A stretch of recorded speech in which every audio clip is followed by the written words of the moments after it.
आज लखनऊ के एक महत्वपूर्ण शख्सियत से हम रूबरू होने जा रहे हैं और उनके कार्यालय में हैं एक नए तरह की विचार और नई राजनीतिक पहल को सामने ले आने वाले भरत गांधी जी, जो विश्वात्मा के नाम से भी जाने जाते हैं। आज हम उनके साथ हैं, तो इनसे मैं दो तीन जो पहलू हैं, खास करके जब एक इनकी राजनीतिक पार्टी है वोटर्स इंटरनेशनल पार्टी, उस पे उसकी अपनी जो वैचारिकी है उस पे हम बात करेंगे। आज के राजनीतिक परिदृश्य में क्या देखते हैं, क्या सोचते हैं, किस तरह से हस्तक्षेप करना चाहते हैं, उस पर बात करेंगे। तीसरा, जो अभी तत्काल जो मुद्दे हैं और आने वाले 2024 में कुछ एक बड़ा कुछ बदलाव की भी बात आहट सुनाई दे रही है। तो सबसे पहले तो स्वागत है विमर्श मीडिया के इस कार्यक्रम में। आप ये बताएं कि तत्कालिक जो अभी मैं देख रहा था, आप कुछ न्यूज पढ़ रहा था आपके बारे में, आप लोगों की पार्टी के बारे में, आरक्षण पे कुछ नया एक पहलू आप लेके आ रहे हैं, वो क्या है और क्यों जरूरी है? थोड़ा इस पे आप बात करेंगे, तब शायद विमर्श हम एक नए ढंग से आगे ले चल पाएंगे। देखिए, पहला सवाल तो रिजर्वेशन के बारे में ये है कि मैं स्पष्ट कर देना चाहता हूं कि मैं रिजर्वेशन का समर्थक हूं जी। और मेरे समर्थन का वो कारण नहीं है जो कारण प्रचारित है। मैं मानता हूं कि असीमित उत्तराधिकार एक रिजर्वेशन है और जो यह असीमित उत्तराधिकार है, ये जन्म के आधार पर नागरिकों में भेदभाव पैदा करता है और इसके कारण कोई जन्म से ही करोड़पति अरबपति बन जाता है और कोई दूसरा व्यक्ति अपने पिता के कारण जन्म से ही गरीब या कमजोर बन जाता है। ये तो पहले हमारे कानूनी ढांचे की कमी है और इस कानून को संशोधित करने के लिए, उत्तराधिकार की सीमा बनाने के लिए कोई भी पार्टी तैयार नहीं है। इसलिए मुझे मजबूरी में एक पॉलिटिकल पार्टी बनानी पड़ी जिसका नाम वोटर्स पार्टी इंटरनेशनल है। दूसरी बात, जो रिजर्वेशन के बारे में लोग मानते हैं कि भाई अगर SC ST OBC को जो वर्तमान रिजर्वेशन मिलता रहा तो इनका कल्याण हो जाएगा, ऐसा मैं नहीं मानता। मैं इसलिए नहीं मानता कि इस रिजर्वेशन का लाभ इन वर्गों के केवल 3% संपन्न वर्गों ने उठाया है। 97% लोग इससे बाहर रहे हैं। जो 3% लोग इसका लाभ उठाए, उन्होंने अपने इर्द गिर्द अपनी सुविधाओं को हासिल करने के लिए 4% लोगों को एडजस्ट कर लिया है।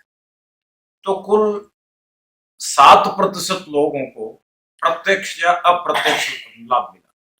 एक आदमी कलेक्टर बन गया तो एक ड्राइवर का भी फायदा हो गया।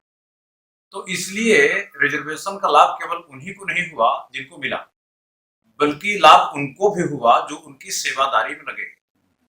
तो ये जो 3% लाभ था, ये 7 तक चला गया। लेकिन 93% लोग SC के, ST के, OBC के और अत्यंत OBC के, जैसा कि बिहार में, ये लोग अभी भी रिजर्वेशन के लाभों के इंतजार में।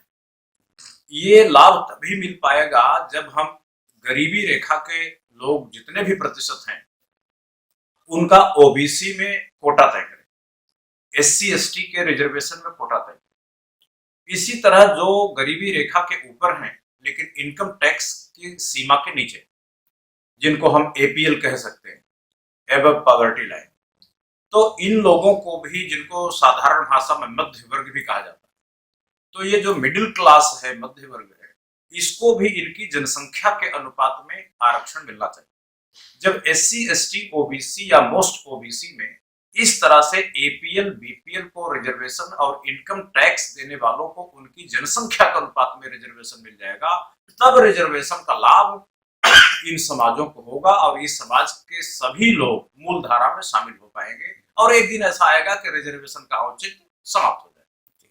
लेकिन एक नई अवधारणा जो आई है, खास करके जो रिजर्वेशन की जो बात आई थी, SC ST OBC तक तो था मामला, वो था कि सामाजिक रूप से जो पिछड़ा हुआ समाज था, उनको कुछ प्रतिनिधित्व दिया जाए, उनको बाहर न कर दिया जाए। शायद ये प्रतिनिधित्व का मामला अब वो आर्थिक संपन्नता या आर्थिक जो पूरा एक मसला है वहां तक केंद्रित कर दिया गया। ये कहाँ तक इसका क्या उचित है? दूसरा 10% जो आरक्षण अपर कास्ट को दिया गया है और उसका जो क्राइटेरिया बढ़ा दिया गया 8 लाख या 10 लाख रुपए, क्योंकि जैसे ही आप इनकम टैक्स के दायरा 4.5-5 लाख है, उनको तो 8 लाख तक की छूट दे रहे हैं। बाकियों को आप कह रहे हैं कि जो इसमें जो एपीएल है उसको जो है एक अलग ढंग से सोचा जाए। तो थोड़ा इस पे आपसे जानना चाहूँगा। देखिए, जो क्रीमी लेयर है, जी, स्पेशली आप क्रीमी लेयर की बात कर रहे हैं, और जो ईडब्ल्यूएस है, इकोनॉमिकली बैकवर्ड क्लासेस के लिए स्पेशली जनरल क्लास में रिजर्वेशन मिला, इसके क्राइटेरिया में फर्क है। ये फर्क गलत है। ये तो यूनिफॉर्मिटी होनी चाहिए, और ये यूनिफॉर्मिटी ना होना ये सीधे सीधे दर्शाता है कि सरकार की नीयत इसमें खराब है। लेकिन मैं दूसरी बात कहता हूँ कि ये जो रिजर्वेशन है ये प्रतिनिधित्व पूर्व समाजों का है, लेकिन एक समाज का प्रतिनिधित्व सुनिश्चित हो जाने से उस समाज के समस्त लोगों का कल्याण हो जाएगा, इस बात की कोई गारंटी न थी, न है, न होगी। केवल प्रतिनिधित्व यह तय नहीं करता कि समाज मूलधारा में आ जाए। अगर एससी एसटी समाज का, ओबीसी समाज का काफी दिनों से प्रतिनिधित्व है, सन 93 से ओबीसी समाज का प्रतिनिधित्व हो रहा है, और एससी एसटी का प्रतिनिधित्व सन 50 से हो रहा है। इसके बावजूद भी अभी बिहार की जनगणना में ये बात सामने आई है कि 43 यानी 43% लोग अभी दरिद्रता रेखा के नीचे। यानी अगर प्रतिनिधित्व से समाज का कल्याण होता तो इतने लोग, लगभग आधे लोग, हर 2 परिवार में से एक परिवार की रोटी नहीं है, अभी वो खाने के लिए संघर्ष कर रहा है, उसके पास कपड़े नहीं है, उसके पास मकान नहीं है, और उसी एससी एसटी समाज के बहुत सारे लोग राजा बन चुके हैं, उनको हर तरह के वैभव है, हर तरह की सुविधा है। तो यह बात गलत साबित हुई है बिहार की जातीय जनगणना की रिपोर्ट से कि प्रतिनिधित्व से समाज का कल्याण हो सकता है। प्रतिनिधित्व से समाज में एक सामंती वर्ग पैदा होता है, और वो सामंती वर्ग वही बर्ताव करता है जो जनरल क्लास के लोग, सवर्ण लोग कर रहे थे।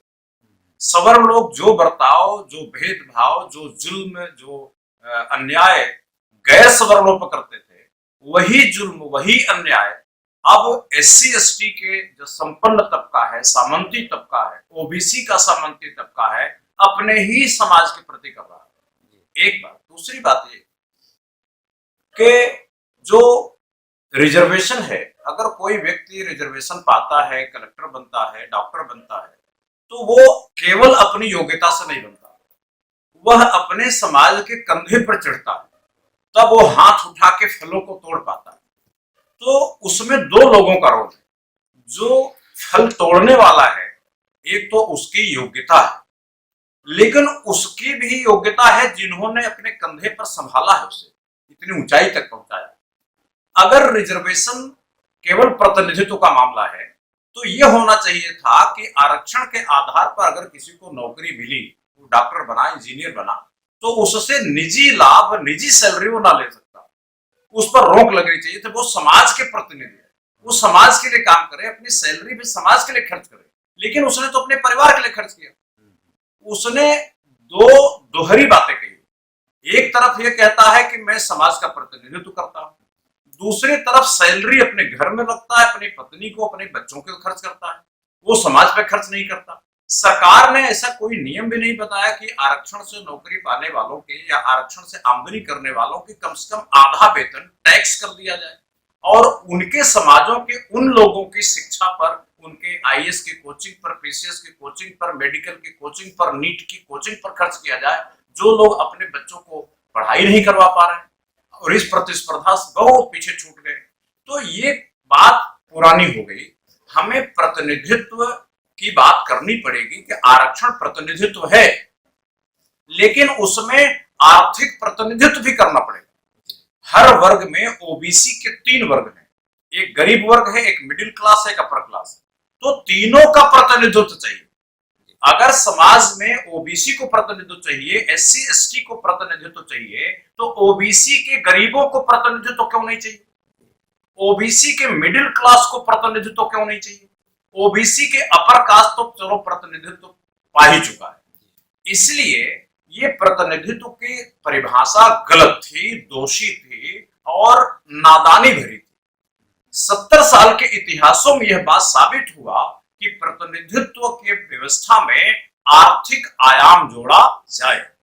यह गलती संविधान बनाने वालों से हो गई थी जब उन्होंने ये लिखा था कि शैक्षिक और सामाजिक आधार पर पिछड़ों को राज्य विशेष प्रबंध करेगा, प्रावधान करेगा और इस तरह के प्रावधान समानता के अधिकार का उल्लंघन नहीं माने जाएंगे। जब ये बात लिखी जा रही थी उसी समय लिखना चाहिए था कि सामाजिक, शैक्षिक और आर्थिक रूप से पिछड़ा। ये गजब की बात है कि पैसे से पिछड़ा आदमी को आप पिछड़ा ना माने, यानी रामविलास पासवान जी पिछड़े माने जाए क्योंकि पिछड़ी जाति में पैदा हुए और जो उनकी ही जाति का रिक्शा चला रहा है, मजदूरी कर रहा है, धान के खेतों में है, गरीबी रेखा के नीचे है, उसे पिछड़ा ना माना जाए। इस तरह के हास्यास्पद प्रावधान संविधान में किए गए थे जो बहुत देर से सुप्रीम कोर्ट की नजर पड़ी और अंशतः सही थोड़ा बहुत संशोधन हुआ है। अभी ओबीसी, एससी, एसटी में तो ये संशोधन होना बाकी है। जी नहीं, लेकिन एक जो आप इसी से एक सवाल निकल के आ रहा है कि ये जो गलतियां हुई हैं संविधान में लिखते समय, तो उन्होंने तो कुछ कहा कि भाई इनको माने जो सामाजिक रूप से, शैक्षणिक रूप से पिछड़ा हुआ समाज है उसको उठाया जाए ऊपर। तो केवल और केवल एक छोटा सा काम किया गया कि कुछ आरक्षण दे दिया गया। बाकी जो पूरे पहलू थे जिसमें उठाने का पूरा एक होल एक प्रोसेस अपनाया जाना चाहिए था, उसको क्यों काट दिया गया? देखिए, बाकी उठाने की बात जब आती, संविधान बनाने वालों ने यह तय कर दिया कि जो समाज पीछे छूट गया है उसके संपन्न तबके को संतुष्ट कर लिया जाए, जो 1% है। तो 1% लोगों को संतुष्ट करना तो रिजर्वेशन से संभव था। अगर 99% यानी 100% लोगों को न्याय देना होता तब तो संविधान में यह लिखा होता कि आर्थिक पिछड़ापन भी पिछड़ापन है। तो आर्थिक शब्द तो छोड़ दिया और ये मान लिया कि आर्थिक उन्नति, आर्थिक भागीदारी, आर्थिक विकास समाजों का ये संविधान का, सरकार का और राज्य का काम ही नहीं। तो संविधान बनाने वालों के ही दिमाग में बात थी कि हमें समाज के 93% लोगों का विकास करना ही नहीं है। ये नहीं हो सकता कि उनसे गलती हो गई। वो पढ़े लिखे लोग थे और संविधान सभा में कोई अनपढ़ लोग तो बैठे नहीं थे, वो कानून के जानकार थे और बाबा साहब तो सबसे ज्यादा ज्ञानी थे उसमें। ये नहीं कहा जा सकता कि उनसे चूक हो गई। ये हो सकता है कि बाबा साहब दबाव में रहे हों, वहां रजवाड़े लोग थे और उन्होंने तय किया कि भाई मैं अपनी धन संपत्ति नहीं बांटूंगा। तो ये है कि जो दलितों के लोग चिल्ला रहे हैं, चीख रहे हैं, उनकी चीख बंद करने के लिए 1% लोगों को संतुष्ट कर देंगे और सरकारी नौकरियों में एडजस्ट कर लेंगे, उसमें संसाधनों को नहीं बांटना पड़ेगा। तो ये एक विधिवत साजिश हुई थी, संविधान सभा के सदस्यों ने की थी और इसी साजिश का खामियाजा इस देश में 70 साल भुगता है और अब उसका एहसास हो रहा है। जी, लेकिन अब चूंकि आप संविधान पे ही एक सवाल खड़ा कर रहे हैं और खड़ा करना चाहिए, जो भी प्रक्रिया है उस पर हमेशा सवाल खड़े होने चाहिए और ये कोई ज़्यादा पुराना भी नहीं है, 70-75 साल का मसला है। अमृत महोत्सव मनाया जा रहा है। अब ये संविधान जो एक तौर तरीका बनाया गया था इस देश को चलाने के लिए, अब वो कहाँ तक अपना अस्तित्व बचा पा रहा है और या कहीं नए ढंग से नई इबारत लिखने की जरूरत है? देखिए, ये अमृत महोत्सव मनाने वाले लोग वो बिल्ली हैं जिन्होंने चूहे खा खा के मोटी हो गई और वो अपना तराजू पर वजन नाप रहे हैं कि देखो मेरा वजन कितना बढ़ गया, लेकिन चूहों की हड्डियां छुपा दी। कितने चूहे खाने के बाद उनका वजन बढ़ा। अब वो केवल अपना वजन नपवा रहे हैं। अब बता रहे हैं देश की जीडीपी इतनी बढ़ गई, देश की प्रति व्यक्ति आय इतनी बढ़ गई, देश का विकास इतना हो गया।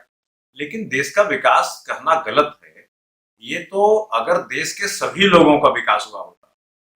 अब जब बिहार की जनगणना की रिपोर्ट आई है कि SC ST के 42% लोग तो रोटी नहीं खा पा रहे, उनकी रोज की आमदनी 22-23 रुपया नहीं है, और इसी तरह पूरे देश की हालत खराब है। सरकार के तो आंकड़े भी विश्वसनीय नहीं रहे, क्योंकि सरकार ने जो पारदर्शिता थी सब खत्म कर डाली। उन्होंने सूचना अधिकार जो आयोग था उसके गर्दन दबा दिए। उनकी पूरी कोशिश है कि लोग सूचनाएं ना पाने पाए। जितने भी पब्लिक के अधिकार थे उन एक एक करके उनको नष्ट कर रहे हैं। तो ये जो सरकार है, ये मुसलमानों का डर दिखा के ये समाज में एक भ्रम पैदा करना चाहती है कि आप मुसलमानों से लड़ने में लग जाओ और आपकी हम जेब काट लें। तो बहुत लोग कहते भी हैं कि ये जेब कतरों की सरकार है। जी जी। तो इसलिए इन जेब कतरों से की बातों को गंभीरता से नहीं सुनना चाहिए। नहीं, लेकिन ये तो कहते हैं कि भाई हम संवैधानिक प्रक्रिया के तहत चुन के आए हैं और जो कुछ भी कर रहे हैं वो संविधान सम्मत जो हमें अधिकार मिला है वो उसके तहत कर रहे हैं। एक तो ये है, दूसरा है संवैधानिक मूल्य या मेकिंग ऑफ इंडिया या जो भी आप नाम दे सकते हैं। उसमें और इनके कथनी और करनी में क्या अंतर आप देख पा रहे हैं, और आप कैसे इससे निजात पाने के लिए आपकी क्या सोच है, क्या समझ है? देखिए, बाबा साहब ने कहा कि हम बहुत अच्छा संविधान बना लें, अगर संविधान चलाने वाले गलत निकले, उनकी नीयत खराब हो, तो ये संविधान न्याय नहीं कर पाए। भारतीय जनता पार्टी ने संवैधानिक प्रक्रियाओं का इस्तेमाल करके ही संवैधानिक पदों तक पहुंची है। ये बात उनका कहना ठीक है, लेकिन बहुत कुछ परंपराओं पर और नैतिकता पर छोड़ दिया गया। ये माना गया था कि संविधान में हर बात नहीं लिखना चाहिए और हर बात के लिए कानून भी नहीं बनना चाहिए कि आप किस दिशा में मुंह करके खाएंगे, अब आप खड़े होकर खाएंगे कि बैठ के खाएंगे। इतनी बारीक बातें संविधान का विषय नहीं होती। इसलिए माना गया था कि भारत के लोग समझदार हैं और उनको एक इशारा कर दिया जाएगा तो सही रास्ते चलेंगे। भारतीय जनता पार्टी ने उन मूल्यों को, उन परंपराओं को, उस नैतिकता को, मर्यादा को तार तार कर दिया। भारतीय जनता पार्टी ने कहा कि हम नंगे हो जाते हैं, अब तुम्हारी हिम्मत है तो तुम नंगे होकर दिखाओ। तो एक परंपरा है, बहुत पुरानी कहानी है कि नंग बड़ा परमात्मा। तो जब कोई नंगा गांव में भी हो जाता है तो गांव के लोग अपनी आंखें बंद कर लेते। तो भारतीय जनता पार्टी का जो नेतृत्व है वो नंगा हो गया। उसने दूसरों को चुनौती पेश कर दी कि आप नंगे होकर दिखाओ। जी, प्रदेशों की राजनीति में नंगई पहले भी चल रही थी, लेकिन देश की राजनीति में, केंद्र सरकार में ये नंगई भारतीय जनता पार्टी ने शुरू की।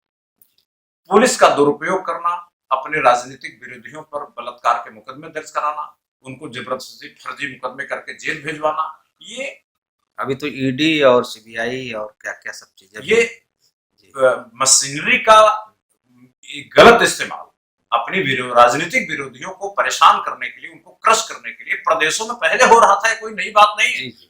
लेकिन जो देश की सरकार थी वो इतनी मर्यादा में रहती थी कि हमारी जिम्मेदारी है, हम पूरे देश के गार्जियन हैं, तो हमें इतना नंगा नहीं होना चाहिए। लेकिन भारतीय जनता पार्टी ने कपड़े निकाल दिए, बिल्कुल अश्लीलता पर, राजनीतिक अश्लीलता पर उतर आई, और आप आंखें बंद करना हो तो कर लीजिए, लेकिन उन्होंने कपड़े पहनने से मना कर दिया। तो इसीलिए पूरा का पूरा राजनीतिक तंत्र और राजनीतिक विरोधी अप्रासंगिक हो गए, क्योंकि एक नंगे आदमी से कोई नंगा ही लड़ सकता है। तो ऐसी स्थिति में भारतीय जनता पार्टी संवैधानिक प्रक्रिया का इस्तेमाल जरूर करेगी, लेकिन अंबेडकर साहब की वो बात, भविष्यवाणी सही साबित होगी कि अगर संविधान को चलाने वाले ठीक नहीं होंगे तो इस संविधान से भी अन्याय हो सकता है। और इस संविधान से न्याय की जितनी संभावनाएं थी, अभी तो Bharatiya Janata party full fledge है नहीं, पूरे प्रदेश में उनकी सरकारें नहीं है, राज्यसभा में पूर्ण बहुमत नहीं है, लोकसभा में ही बहुमत है, अभी तो लूली लंगड़ी है, तब ये हालत है। मेरे को लगता है अगर प्रदेशों में इनकी सरकारें बन जाए, राज्यसभा भी इनका बहुमत हो जाए, तो ये संविधान के मूल ढांचे को खत्म कर देंगे, वो सुप्रीम कोर्ट की भी नहीं सुनेंगे।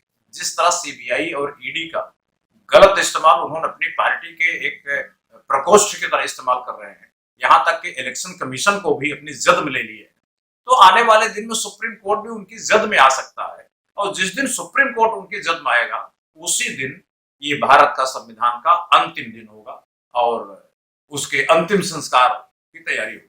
जी, एक तो कुल मिला के दारोमदार आप सुप्रीम कोर्ट पे मतलब ले आ रहे हैं।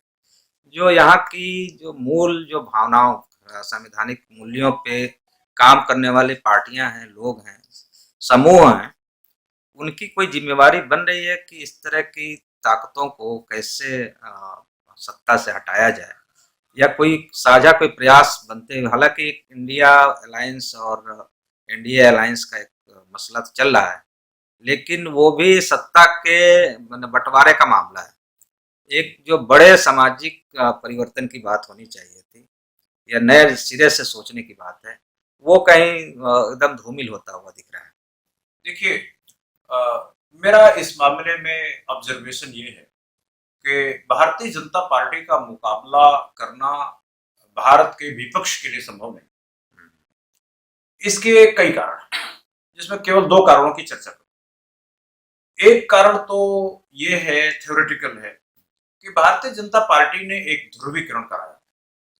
उसने ये कहा कि अगर धर्म के आधार पर पाकिस्तान बना तो मुसलमान भारत में क्यों रह गए। इस प्रश्न का विपक्ष माकूल जवाब नहीं दे रहा।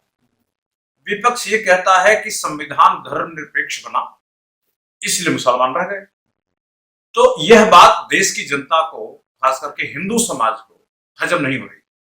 अब लोग अगला सवाल उठा रहे हैं कि अगर धर्म के आधार पर विभाजन हुआ और पाकिस्तान एक मुसलमान देश बना, मुस्लिम कंट्री बना, तो भारत को धर्मनिरपेक्ष देश क्यों बनना चाहिए था।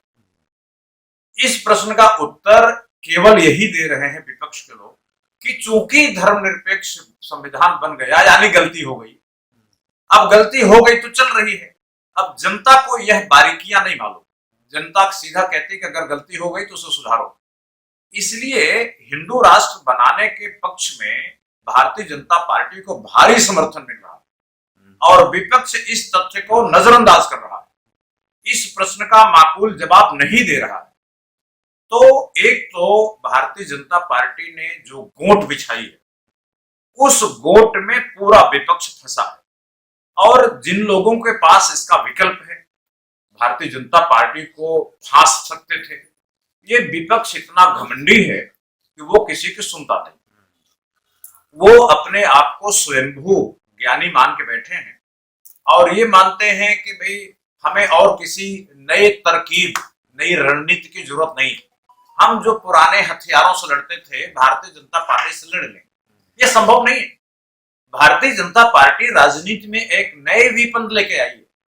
अगर सामने वाले के पास मिसाइल है तो आप लाठी लेकर के, बंदूक लेकर के उनका मुकाबला कर लेंगे, ऐसा नहीं होगा। भारतीय जनता पार्टी मिसाइल आती है। एक तो सिद्धांतिक रूप से भारत की एक भी विपक्षी पार्टी राजनीतिक विचारों की दृष्टि से भाजपा का मुकाबला करने की स्थिति में नहीं।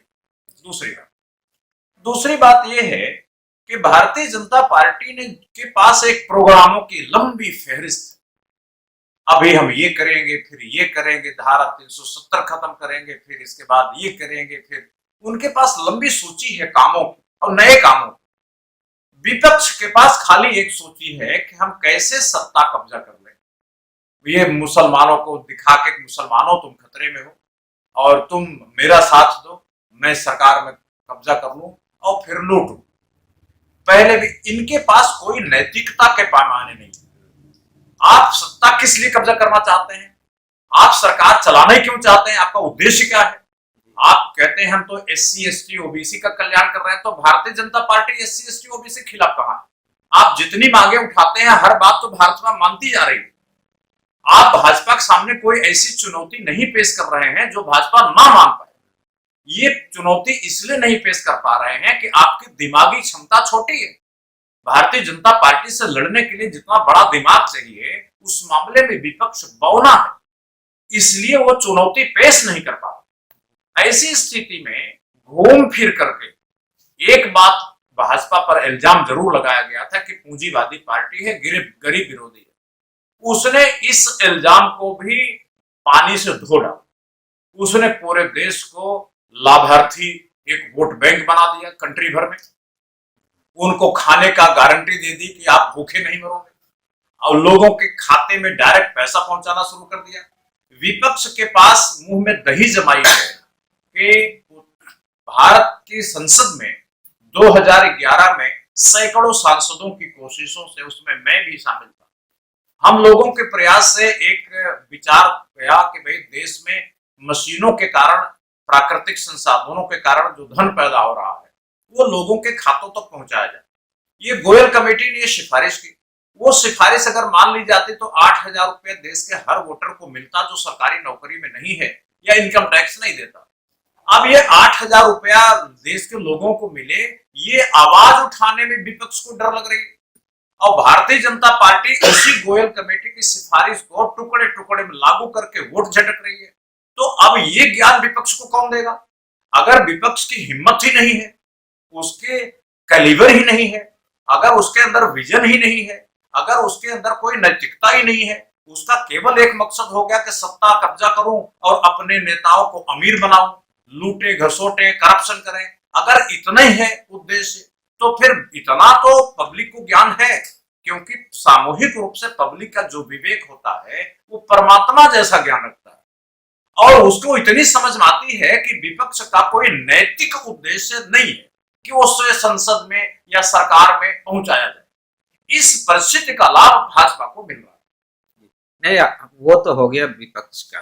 ये कह रहा हूँ कि एक जो सही एक मुद्दों के साथ हम यदि जाएं या आपकी पार्टी यदि जाती है तो वो कौन कौन से मुद्दे होंगे जिसपे आप इस सरकार को भी घेर सकते हैं या जनता को तो कम से कम बता सकते हैं कि नैतिक रूप से ये मुद्दे हैं जो ये लेके आएगा, उसके प्रति आप लोग आकर्षित होइए या जो भी आप सोचें।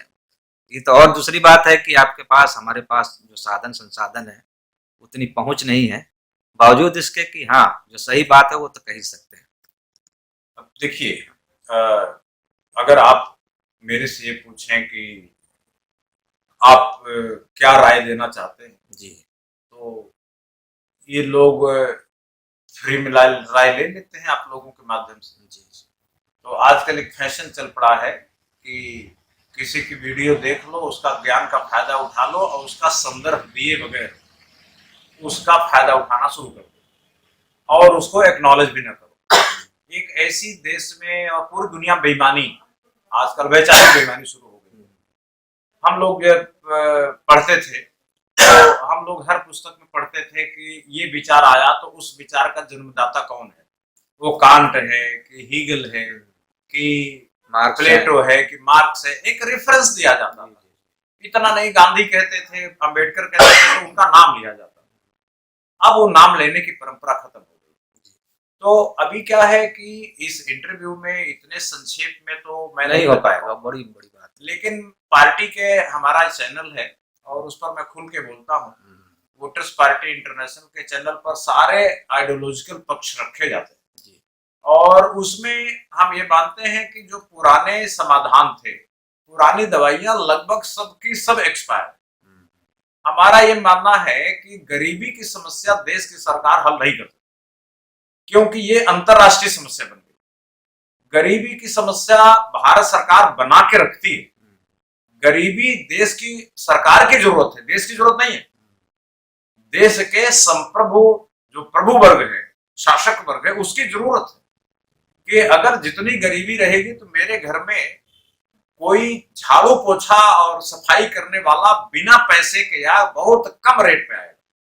तो देश का जो प्रभु वर्ग है वो चाहता है कि गरीबी बनी रहे, खत्म ना हो।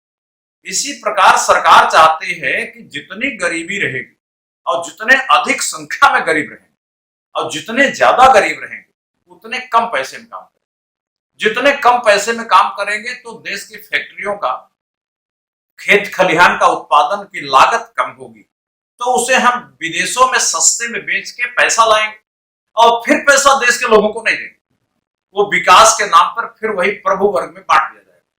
तो अब ये जो गरीबी है, जो राजनीति के चर्चा में सबसे बड़ा विषय, ये तो देश की सरकार की जरूरत है। ये गरीबी समस्या नहीं है सरकार के लिए, देश के लिए तो समस्या है, लेकिन सरकार के लिए समाधान है। तो गरीबी बनी रहेगी तो प्रभु वर्ग आराम से सस्ते में बढ़िया सुविधाएं हासिल कर पाएगा। इसी तरह बेरोजगारी, अब उदारीकरण हो गया, विश्व व्यापार संगठन बन गया, एक देश से सामान दूसरे देश में फ्री में आने जाने लगी बेरोक टोक, आयात के निर्यात के टैक्स लगाने के अधिकार खत्म हो गए, गैट एग्रीमेंट हो गया। अब ऐसी स्थिति में दूसरे देश में ऑटोमेटिक मशीनों से पैदावार हो रही थी, मान लो कपड़े की, हमारे देश में बेचारे जुलाहे थे, उनका कपड़ा बिकना बंद हो गया। तो अब हमारे देश की कंपनियों ने भी उनका मुकाबला करने के लिए ऑटोमेटिक मशीन लगाई। अब कपड़े का उत्पादन रोबोट से होता है, क्योंकि रोबोट से पैदा हुआ कपड़ा सस्ता पड़ता है। तो अब उत्पादन बढ़ाने की होड़ है, रोजगार मिले या ना मिले।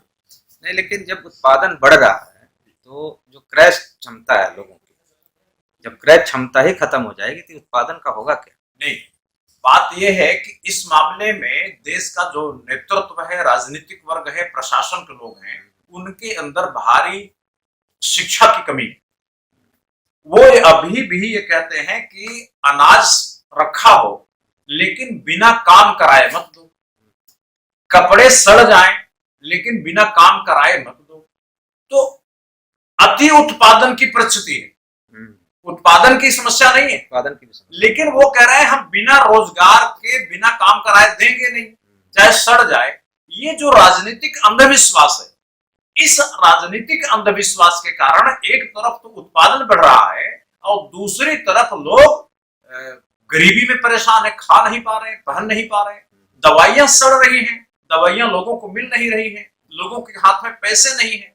सरकार ने नोट छापने की जिम्मेदारी ली और ये कहा कि आप काम करोगे तब हम नोट देंगे, काम है ही नहीं, काम दे कहां से? तो अब न काम है न पैसा है, तो अधिकांश लोगों की मौत की परिस्थिति है। अभी अभी टाइम्स ऑफ इंडिया की एक रिपोर्ट छपी कि एक साल के अंदर 25,000 दिहाड़ी के मजदूरों ने आत्महत्या कर लिया केवल दिल्ली में। 25,000 लोगों ने आत्महत्या, जो बिहार से गए, झारखंड से गए, बंगाल से गए, आसाम से गए, उत्तर प्रदेश से गए, उनके घर वाले फोन करते थे पैसा भेजो, उस बेचारे की दिहाड़ी नहीं लग रही। वो अति हो गई जब, तो उसने जहर खा के अपने प्राण पखेरु उड़ा दिए।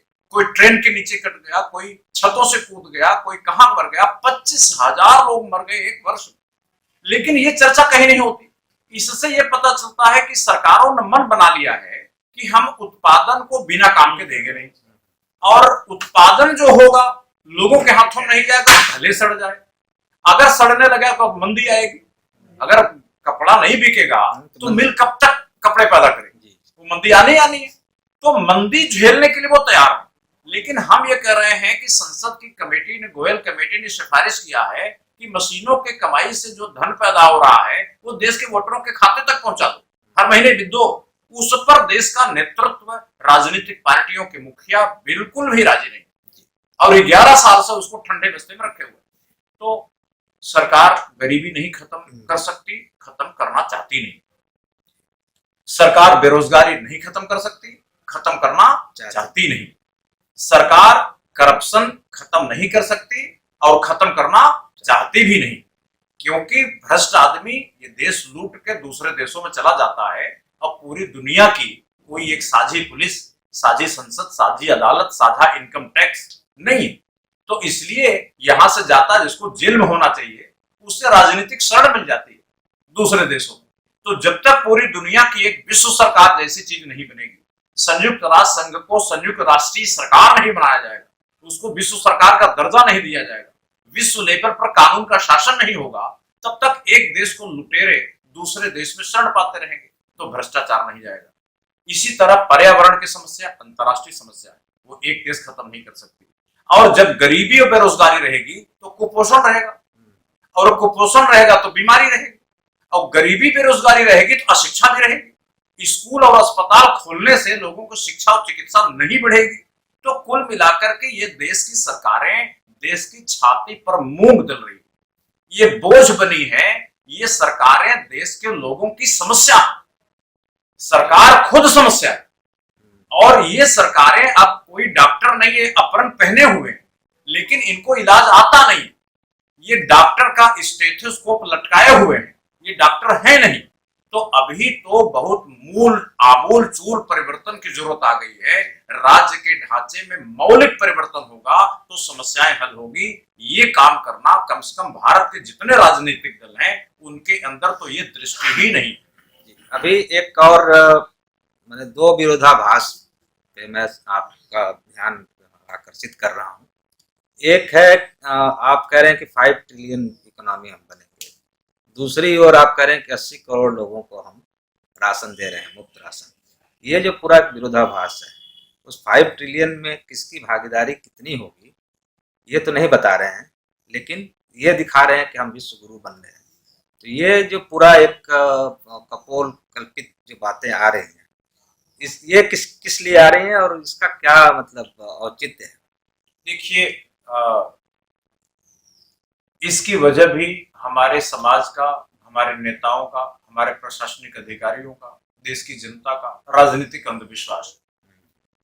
हमने वोट का तंत्र शुरू करके अपने को घोषित कर दिया कि हम लोकतांत्रिक हो गए, लेकिन अभी भी हम राजशाही के जो पूर्वाग्रह हैं उसी में जी रहे।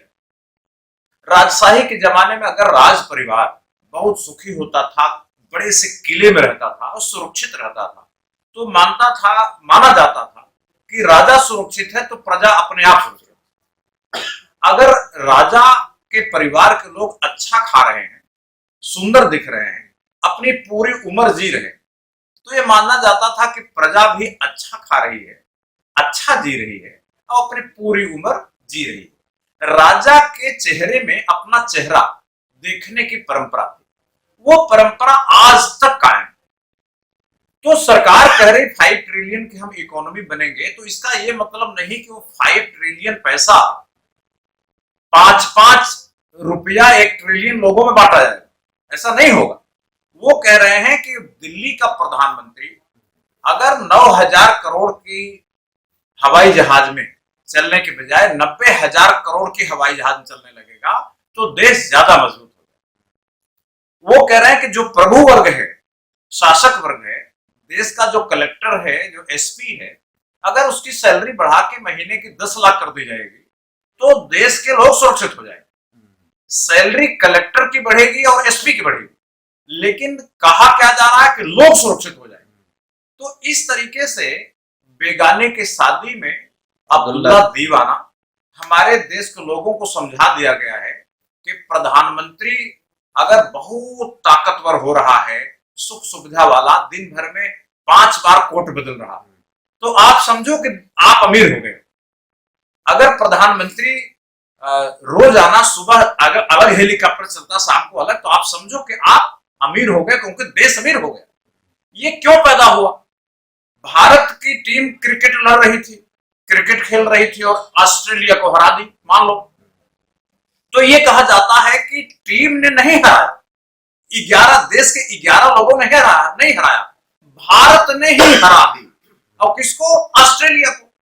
तो ये जो रोज लोग खेल देखते हैं और ये कहना भूल जाते हैं, दिमाग में मिस कर जाता है कि वो तो भारत के 11 आदमी थे, 11 आदमियों ने ऑस्ट्रेलिया के 11 आदमियों को हराया है, भारत ने ऑस्ट्रेलिया को नहीं हराया।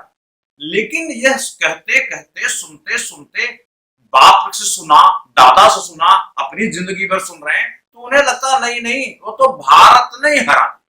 किसको हरा दी? ऑस्ट्रेलिया को। इसी तरह प्रधानमंत्री के पास अगर 9,000 करोड़ का हेलीकॉप्टर आ गया, जहाज आ गई, तो लोग सोचते हैं भारत के पास आ गई, उनकी तो साइकिल में पंचर है।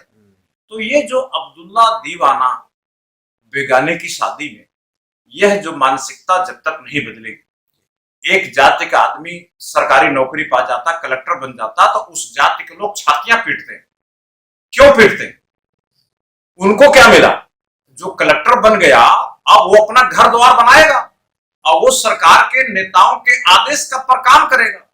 कभी कभी तो गैर कानूनी काम, आतंकवादी काम भी करेगा, और वो अपनी बिरादरी के लोगों पर भी लाठीचार्ज कराने से ये नहीं देखेगा कि मेरे बिरादरी के लोग, अगर नेता ने आदेश दे दिया पीटो, तो पिटवाएगा भी। तो छाती किस बात के लिए पीट रहे हैं? समाज की बुद्धि जब इतनी नीचे हो, इतने नीचे गिरे हो, तो इसका मतलब अभी समाज में लोकतंत्र का आत्मा पैदा नहीं हुई है, राजतंत्र चल रहा है। और ये राजतंत्र की जो मानसिकता है खत्म होगी, तब लोगों के चेतना पैदा होगी अपने अधिकारों के प्रति, अपने आर्थिक अधिकारों के प्रति, अपने राजनीतिक अधिकारों के प्रति, अपने अंतरराष्ट्रीय अधिकारों के प्रति। तब जाके समाज को कुछ मिल पाएगा जो आप पूछ रहे हैं। जी। ये अब चूंकि बात का दायरा बहुत बड़ा है, और एक सेशन में हम काम नहीं कर सकते, क्योंकि समाज में जिस तरह के स्ट्रेटिफिकेशन है, जाति है, ब्राह्मणवाद है, या दुनिया भर की और भी चीज़ें हैं, और इतना समय निकालने के लिए हमारे लिए पहले तो आपका बहुत आभार, बहुत बहुत धन्यवाद। और उम्मीद करते हैं कि हम तमाम जो पहलू छूट गए हैं उस पर फिर कभी मिलेंगे तो विस्तार से चर्चा होगी। तब तक के लिए नमस्कार, धन्यवाद।